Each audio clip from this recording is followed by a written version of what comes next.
What up, boys, and welcome back to another Wrath of the Lich King pre-patch gold farming video. So I wasn't supposed to post this specific video today, but it would all make sense to why I kind of felt like I had to push this video out today rather than like later in the week or the weekend. Because we're looking at yet another raw gold video, but it's a raw gold farm, but it also gives you items that you kind of need to throw up on the auction house, and that's like kind of what makes the gold per run very, very strong. So I'm going to go through the route that I do it, talk about alternative routes, and then I've made a spreadsheet with every single run that I did and calculated like an average gold per run. So if these are the sort of videos that interest you, make sure you subscribe to my YouTube channel. That way you will see the videos before like everyone else, so you can kind of jump on the farms as fast as possible. Also, a massive thank you to everyone that has picked up the complete gold guide for Wrath of the Lich King. The support has been insane and the feedback has been awesome, so I really do appreciate that. And you still have a couple more days to pick up the book using the code SALE, which will get you the book for only $9.90. Now, this, of course, includes all future updates that I do to the book, so make sure to check it out with the link down below in the description and also pinned comments. So, as you guys can see, I'm doing Steam Volts. I'm doing Steam Volts on Heroic mode, and it's very, very good. Now, this is a clip from my live stream when I did a lot of test runs, and my warrior doesn't have really good gear. He's in like Karasan, Solomon, and badge gear. So I'm not able to kill the bosses. Like, the bosses absolutely melt me down. Trust me, I've tried. And I'm doing this in the revenge spec, which means that I have a lot of points in arms to get reduce the cooldown on revenge and increase damage on revenge. So I'm dealing an okay amount of damage, but still my gear is not good enough for the bosses just yet. But it's still making a lot of gold. So the main reason why SteamWorlds is so good is obviously it's a level 68 dungeon, so the mobs are level 70 elites, so you have the chance of getting good blue items, but also epic items. But the mobs also drop a high amount of silver. They don't drop cloth like you've seen in all the other videos. However, they drop the Coilfang armaments. And Coilfang armaments are used to like hand it in for a scenario and expedition reputation, and you can hand them in all the way to Exalted. And the reason why people want that reputation is to get the head enchant, which gives you attack power on hit. So like every Death Knight is want to get that. And then you can also get the mount at Exalted. So they're selling pretty damn well. So you're kind of trading the cloth for Coilfang armaments. You're also killing the water elementals, which will give you primal water, which are like 5-6 gold each.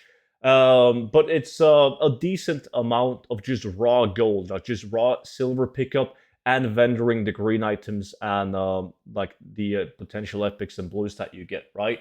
Now, I do know that some people playing like Blood Death Knights, Protection Paladins, well-geared Protection Warriors, or even doing the bosses, which will drastically increase the gold per hour because you're getting those blue items. It's like a staff that you can vendor for almost 12 gold each. Last boss drops 2 blue items, and if you do it with enchanting, you will make even more gold.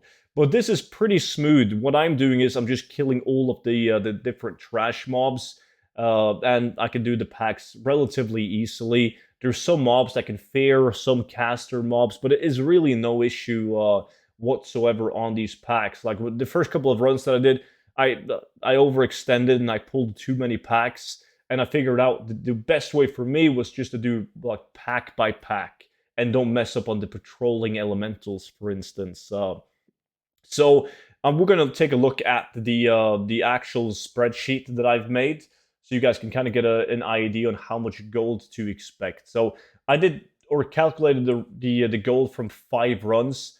And as you can see, the raw gold was anywhere from 65 gold or 63 gold raw at the lowest to 72 gold at the highest. I do have a column that says green items, but the raw gold is those items being vendored, like that's included. So funny thing is, the run that I had where I only got 4 green items, I made 72 gold because I got weapons that vendored for like 9 gold each, right?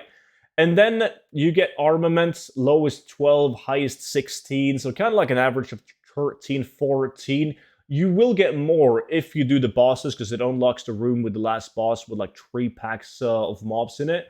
I got 1 primal water, then 1.8, then 1.4, 0.9, 0.5. So like an average of 1 primal water each run. And then I have mining. So I did adamantite and fel iron mining. Those numbers will drastically increase if you do all bosses, because there can be 4 veins up. At the second boss, you need to kill a couple of gnomes, and there's an additional 2 veins.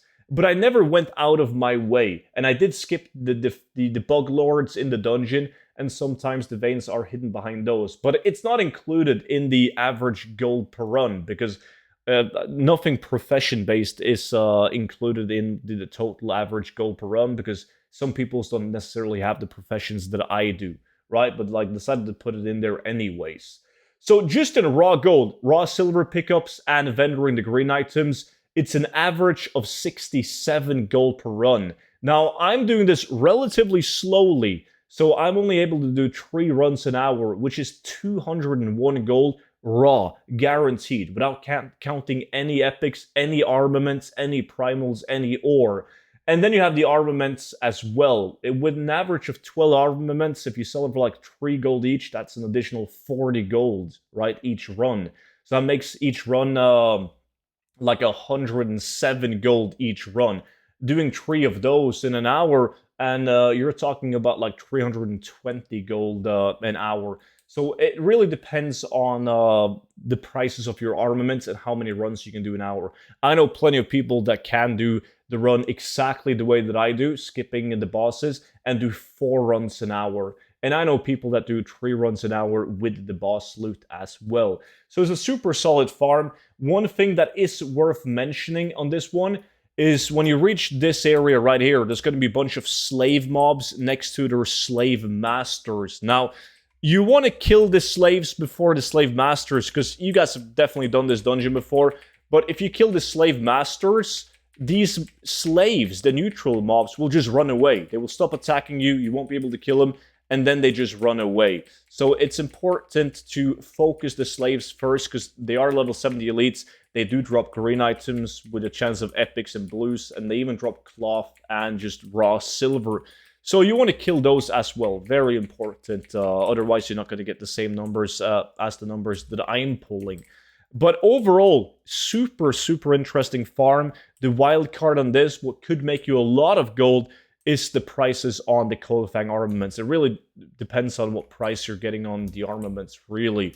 But I figured I would throw this video out there so you guys had yet another alternative farm to do, to test out. So please let me know of your results down below in the comment section. Subscribe to the YouTube channel if you haven't already. And of course, you can also check out the complete gold guide for Wrath of Lich King. Link below. Don't forget to use the discount code SALE. That's it for today, though. Thank you so much to everyone for watching, and I will see you all in tomorrow's video. Bye-bye.